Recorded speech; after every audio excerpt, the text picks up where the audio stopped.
Дараагийн мэдээг танилцуулъя. Италид хулгайчид 3 минутын дотор алдартай зураачдын зургуудыг хулгайлж амьдсан байна. Италийн хойд хэсэгт орших Парма хотын ойролцоох Mamiano de Taversetto дахь Bagni Rocco нэртэй сангийн музейгээс хэдэн сая евроны үн бүхий уран зургууд алдагдсан байна. За энэ талаар цагдаа нар нэм гарагт мэдгдсэн. Дээрм 3 дугаар сарын 22-наас 23 шилжигшүн 3 минутаас бага хугацаанд явагдсан гэдгийг цагдаа нар хэлж байгаа. За хулгайчдын хулгайсан зураг дотор Огнус Дринарын загас, Пол Сизаны Инторто натюрмот, Анри Метасын террас дахь Одалск нэртэй зургуудыг хулгайлагдсан зурагт багтсан байна. Италийн уран зургийн мэрэгжилтэн Клаудио Синитари хулгайлагдсан 3 зураг нь гуруула уран зургийн маструудын бүтээл болох нь бол баталсан. Гэхдээ эдгээр бүтээлүүд нь бол тэдгээр зурагчдын гол бүтээл бол биш гэдгийг хэлсэн байна. За жишээлх юм бол Ирвинарын зургийн хувьд маш үзэсгэлэнтэй боловч уг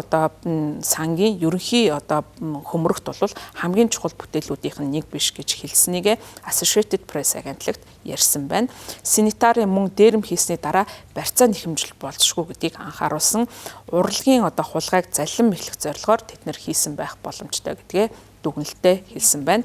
За энэхүү хувийн музей болох Magni Rocco сан нь Пармагаас 20 км-ийн зайд хөдөөгийн төвд байрдаг юм байна. 1977 онд байгуулагдсан тус сан нь урлагийн төвд Luigi Maganiгийн цуглуулгыг хадгалдаг гол газар. За цуглуулгад нь Дюрер, Рубенс, Ван Дик, Гоя, Моне зэрэг томоохон уран бүтээлчдийн уран зургийн цуглуулгууд багтдаг ийм чухал музей байсан юм байна. За орон нутгийн хэвлэл мэдээллийн хэрэгслэр хулгайч нар хаалгыг хүчээр онгойлгож чадсан. За дараа нь зургуудыг булаан авч музейн цэцэрлэгээр зугтсан байна. За хулгайчид 3 минутаас бага хугацаанд зургуудыг хулгайж зугтсан.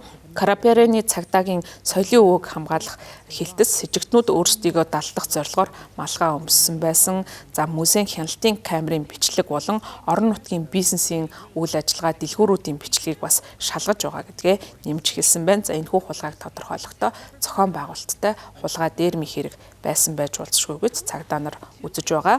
Парма хотод болсон энэхүү гэмт хэрэг нь сүүлийн үед Европын томоохон музейнуудыг дээрэмдэж хулгайлах үйл явдлуудын дараагийн нэгэн хэрэг болж байна. За тухайлбал хамгийн том нь өнгөрсөн 10 дугаар сард Парисын Луврын музейгээс 88 сая еврогийн үн бүхий үнэт идэл бусад эд зүйл бол алдагдаж хулгайлагдаж байсан. За энэхүү Европ даяар томоохон музейнуудыг хулгайлах, за дээрэмдэх ийм гэмт хэрэгүүд гарсаар байгаа нь энэхүү үйл явдлаас харагдаж байна.